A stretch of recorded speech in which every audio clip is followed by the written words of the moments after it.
Hello, welcome to another tonalist landscape oil painting demonstration. This is your painter in residence, M. Francis McCarthy, and the painting I'm bringing you today is called Twilight Sky. It's a 7 by 14, and it's definitely a scene I painted before not that long ago. In fact, that was a 5 by 10 sold recently to a supporter of the channel, and I think I did mention to him this is one I was hoping to do a larger. I'll be honest with you, I could maybe have a bit of a preference for the one that he bought, but I still think it's a good painting and quite saleable, and that ties into one of the things I want to talk about. I actually have a few notes of some points I want to hit in this video. One of those points would be scaling up, you know, doing something small and then doing it bigger in the approach and the attitude and things like that. Currently, I am painting. You see me painting on a nice piece of hardboard that's been prepared with two coats of transparent gesso, and I'm using black. And the reason I'm using black is because I'm planning on going. And this would have been the morning yesterday, actually. And I knew I was going to go in the afternoon with the color. You go, why does it matter, Mike? Well, if I wasn't going to go in that same day, the problem with the black as an underpainting color is it dries very slowly on its own. And mixture is not too bad. And I would have had to wait a while because I've had issues with the black kind of delaminating if it hasn't set properly. So normally I just avoid that if I don't think I'm going to be able to get into it same day after doing an underpainting, and we'll use burn number instead. But or sometimes I just like burn number because it's burn number. By the way, what you see me doing with the brush there, which is another thing I want to talk about, was it's a brand new brush. Oftentimes they come with, especially the cheaper ones, they seem to put a bit of starch in there. So I recommend working that out. That's what you saw me doing. And in the members area, of course, you'll get a more some of the things that I do sped up here definitely make more sense when you're watching it real time. This would be a good one to check out in the members area if you are a member. It's going to be about a little over 2 hours long, and one of the reasons I love these sky scenes is because it's pretty much just sky, so it goes reasonably quick, and it's a lot of fun. And my favorite thing to paint in the landscape, of course, is the sky. Some people think it's trees, which I dearly love. I just painted a tree today. But no, it's skies, especially one of the things that's neat about these sort of sky only paintings. I've been collecting reference forever, and this was just way too dramatic to fit into any kind of scene that I had. So I was happy to sort of make its own painting with it. Now, a couple things that I did to change this prior to painting it was that I did a little bit of mirroring of the sky into the water. I raised um, the horizon quite substantially. It's really hovering about around one quarter of the total width of the painting there. So that's something I like to do quite a lot. I don't want a real skinny, and you'll find that so often in sky photographs. Just a little tiny skinny strip of land. You need to make that a little more expansive, and although not the focal point, it's only taking up one quarter, but it definitely feels better. And that's a pretty good little tip for you there too. Is this horizon line sitting at a quarter, horizon line sitting at a half? Those are like the two sweet spots, if you ask me. You could do the third thing as well, especially say if you're working with a rule of thirds, when you're cropping and that kind of thing. What I loved about this scene, of course, was the blue on top and then the orange below. It just creates a lot of dynamics. But I did experience time to talk, I guess, about it now. We've got a minute before your new book ad is going to hit you. Okay. Um, yeah. So when you're painting smaller, it's so awesome, and that you can just flick your wrist and there's a cloud, there's a bush, there's a the bigger you scale up, the less that a flick of the wrist is going to accomplish a solitary statement. So it's going to be two flips of the wrist, which means that larger work tends to come off more detailed. It tends to have more patterning, things like that. You can, in fact, one good technique I have seen people do is to, I think Kevin McPherson covered this in his book, was actually to put a piece of plastic over his dry small painting, grid that out, and then move that over to the larger surface, so that he's keeping all of his proportions in the smaller one the way they were. But I'm not really that, you know, I'm not that bothered by it. But it's good to know. Good to know, especially since I don't really exactly work all that large. 7 by 14 is not tremendously large. I think if I was scaling up to something like 30 by 40 or something, I would I have kept that tip in my back pocket for quite a while.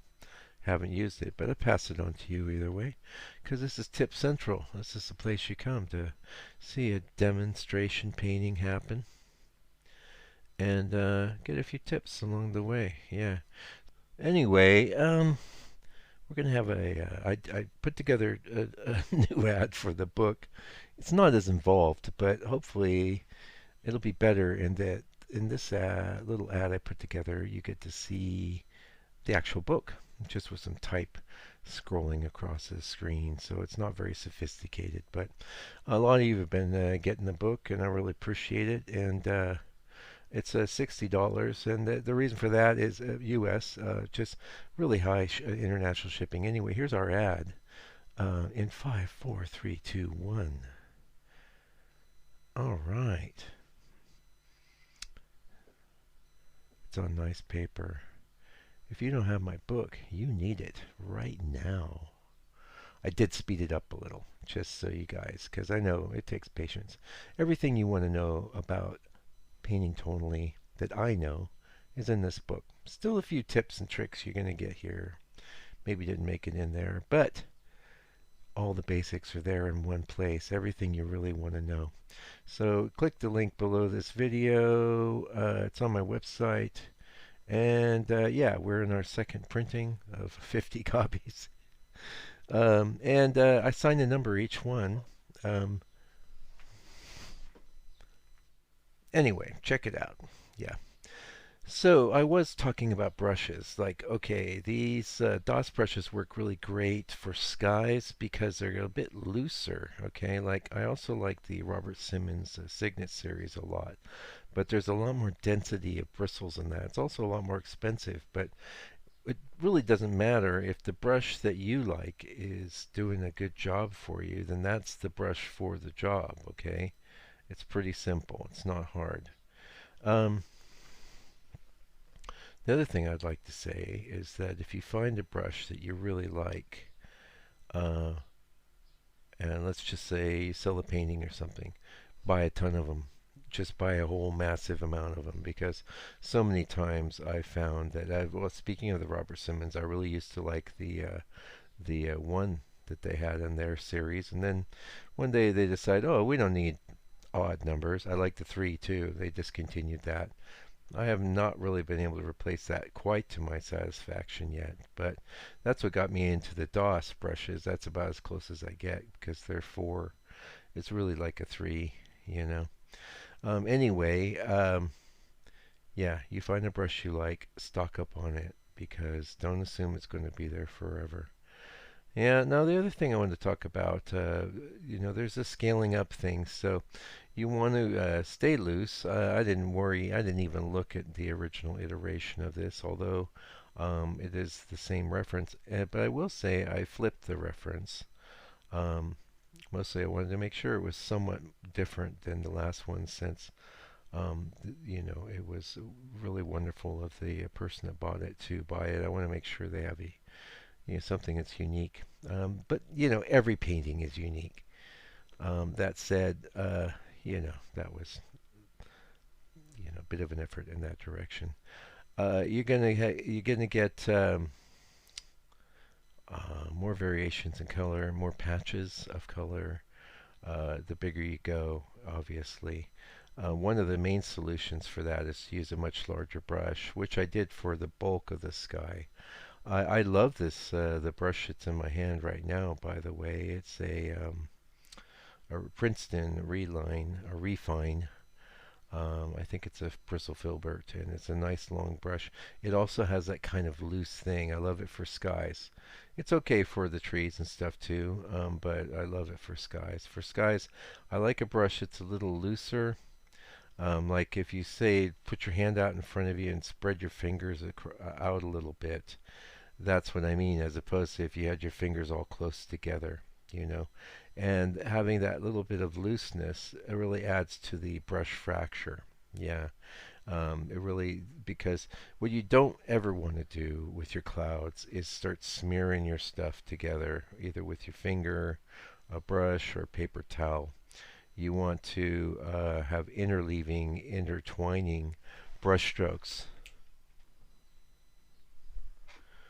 Okay, we're getting close to the end of the video. Was there anything else I want to talk about?